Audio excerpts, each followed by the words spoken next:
Assalamualaikum warahmatullahi wabarakatuh. Alhamdulillah alamin. Wabihi nasta'inu ala umuri dunya waddin.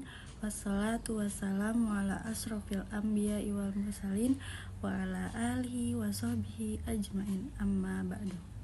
Pertama-tama marilah kita panjatkan puja-puji syukur kita atas kehadirat Allah Subhanahu wa taala yang telah memberikan nikmat dan hidayahnya sehingga kita senantiasa diberi kesehatan hingga saat ini. Salawat dan salam semoga selalu tercurahkan kepada Nabi Muhammad SAW, kepada keluarganya, sahabatnya, dan umatnya hingga akhir zaman ini. Dalam kesempatan ini kita akan membahas topik yang berjudul menghindari suudzon dengan husnuzon. Penyakit hati berupa prasangka buruk atau suudzon ini bukan perkara ringan dan remeh. Ia adalah penyakit berbahaya yang dapat membunuh iman, dan orang yang dihinggapi penyakit ini adalah orang yang jauh dari ketakwaan.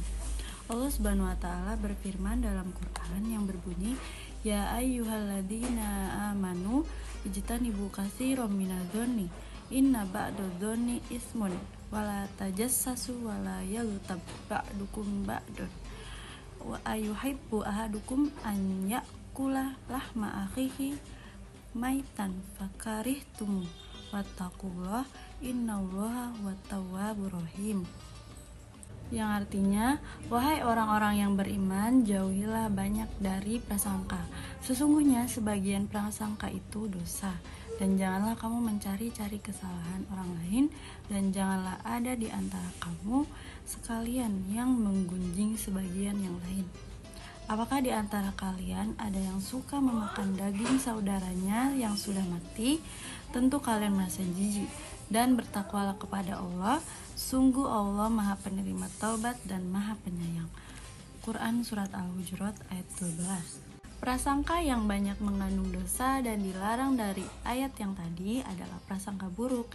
Prasangka buruk memang bukan sebuah tindakan dan aksi nyata, tapi ia adalah penyakit hati yang bisa menggerakkan manusia untuk berbuat sesuatu yang tercela. Oleh karena itu, meskipun suudzon merupakan prasangka di dalam hati, ia tetap dilarang karena banyak mengandung dosa. Bahkan dalam sebuah hadis Rasulullah menyebutkan, "Iyyakum wadzanna fa inna dzanna akdzabul hadis", yang artinya jauhilah prasangka buruk karena prasangka buruk adalah ucapan yang paling dusta. Hadis riwayat Bukhari.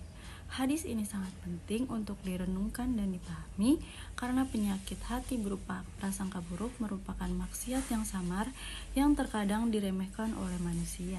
Zaman yang canggih saat ini, mudahnya komunikasi menggunakan perangkat elektronik dan maraknya penggunaan media sosial, prasangka buruk menjadi kekejian yang mengerikan. Hati dan jiwa yang dipenuhi kebencian dan mengedepankan prasangka buruk kepada orang-orang yang tidak disukai, mendapatkan tempat dan rumah bersama, lalu melahirkan caci maki, fitnah, dan hasut, bahkan sampai pada titik yang mengkhawatirkan.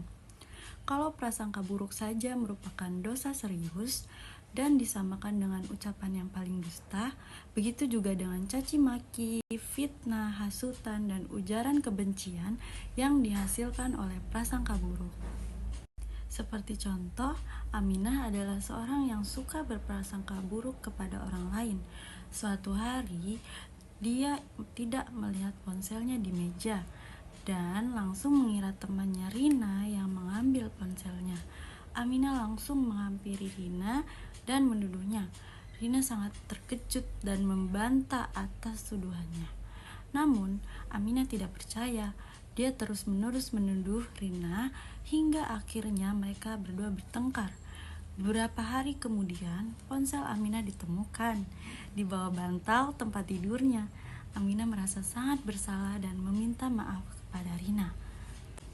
Hikmah yang dapat kita ambil dari cerita tadi adalah kita harus menanamkan sikap husnuzon terhadap diri kita. Nah, sekarang apa sih itu husnuzon? Husnuzon adalah pola pikir yang cenderung berpikir positif atau baik tentang orang lain, baik mengenai niat, perbuatan maupun ucapan mereka. husnuzon merupakan bagian dari akhlak mulia yang sangat dianjurkan dalam Islam. Sikap ini mencerminkan keimanan yang kuat karena seseorang yang mampu berprasangka baik kepada sesama juga akan lebih mudah percaya bahwa segala sesuatu yang terjadi adalah ketetapan Allah yang terbaik.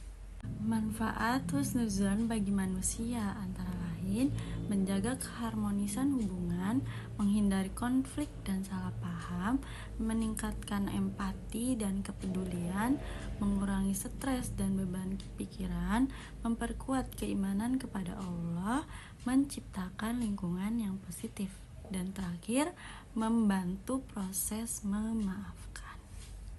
Maka dari itu teman-teman, kita harus menanamkan sikap husnuzon terhadap diri kita sehingga kita dapat berpikir secara positif, entah itu terhadap orang lain, entah itu tentang ketetapan Allah kepada makhluknya. Mungkin cukup sekian dari saya, kurang dan lebihnya mohon maaf. Wassalamualaikum warahmatullahi wabarakatuh.